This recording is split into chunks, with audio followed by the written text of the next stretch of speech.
Hey everyone, welcome to Plants and Politics. I have some updates to share about the attack on Ukraine. President Biden has proposed an additional $33 million in aid to Ukraine. That would include weaponry as well as economic and humanitarian aid.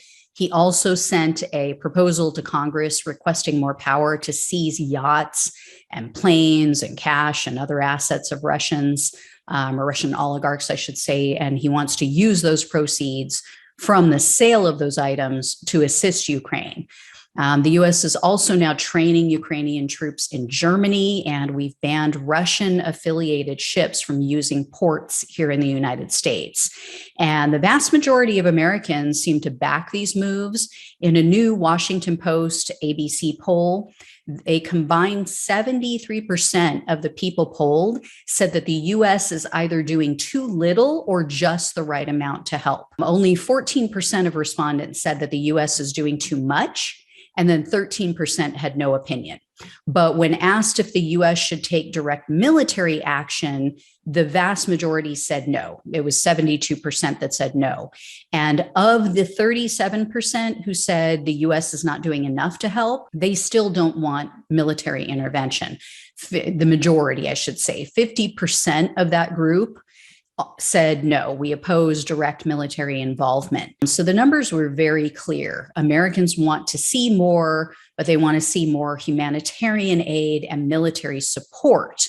Only 21% actually support boots on the ground assistance. 76% said they want to see more humanitarian aid. 67% agreed with an increase in sanctions against Russia. Although 66% of those respondents also expressed concern about additional spikes in the already increased food and energy costs here in the US. So they're aware that it could affect us here negatively, but they still are in support of it, the vast majority. And 55% said we should send more military support to Ukraine. And Americans are extremely concerned about an escalation of the war. 81% said they're concerned about Russia invading other countries, neighboring countries, and then 80% said they're concerned about Russia deploying nukes. Now, what makes these stats most interesting is that they were, by and large, bipartisan. Democrats and Republicans all answered the questions with almost identical agreement or displeasure. The percentage breakdown by party was almost exactly the same. There was only one exception. That was when they were asked if Biden was doing a good job of handling the situation with Russia and Ukraine. There was a clear partisan divide. The majority of Dems said, yes, he's doing a good job. And as you would expect, the majority of Republicans said no. So that's really telling because Biden is doing what the vast majority of these people want in both parties, right? They're saying they want more aid, they want more funding, more humanitarian aid, blah, blah, blah.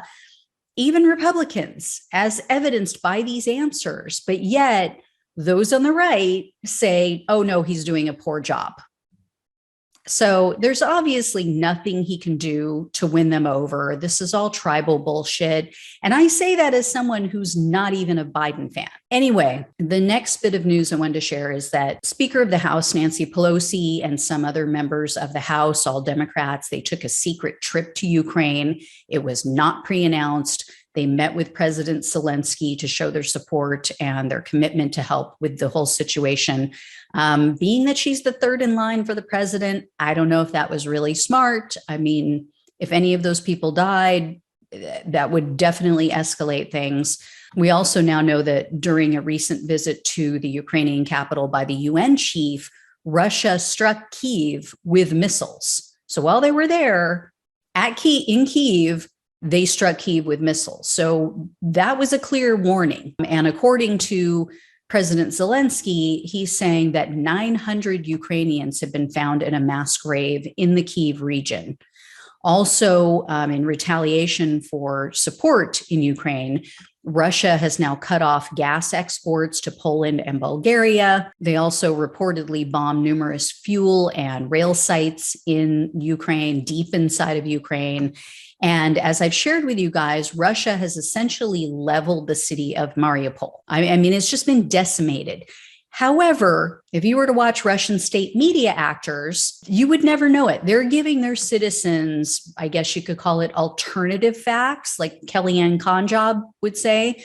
One of Putin's propaganda channels said, quote, "After explosions, firefights, pain, and blood, Mariupol is returning to normal life. And as a notable symbol of this, schools are already accumulating lists of students. The kids just can't wait to get back to work. They miss their classmates and their teachers so much that they are ready to study even in the summer. Right now, textbooks are being delivered to the schools. Importantly, they are Russian, meaning that they do not contain lies or falsifications of history." So, in other words, they're planning to brainwash the children that they haven't murdered yet. Got it. This is a city that was under siege for months.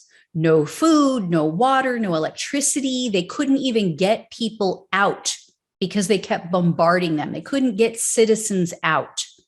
There's still, parts of it are still under siege. There's been no access to medical care for the injured. People with chronic illnesses couldn't get treatment. They had bombed all of their medical facilities. But yet they're talking about kids excited to go back to school. These are freaking sociopaths. But there are a few bright spots. According to the US Pentagon, Russia has now fallen behind in their attack and their attempted seizure in the Donbas region. So again, they're not doing well in the war. In addition, it appears that Ukraine has launched their own offensive inside of Russia. The Washington Post reported that, quote, "Ukrainian troops are hitting infrastructure, military targets, and at least some villages. Russian citizens are now waking to the same explosions that Ukrainians have faced for more than 2 months, making the conflict far more immediate and dangerous." Listen, I don't wish any ill will on the Russian people, and I don't want to see any of them killed any more than I want Ukrainian people to be killed. I just hope that maybe these strikes will hit close enough that it will wake some of them up to the reality of what's going on.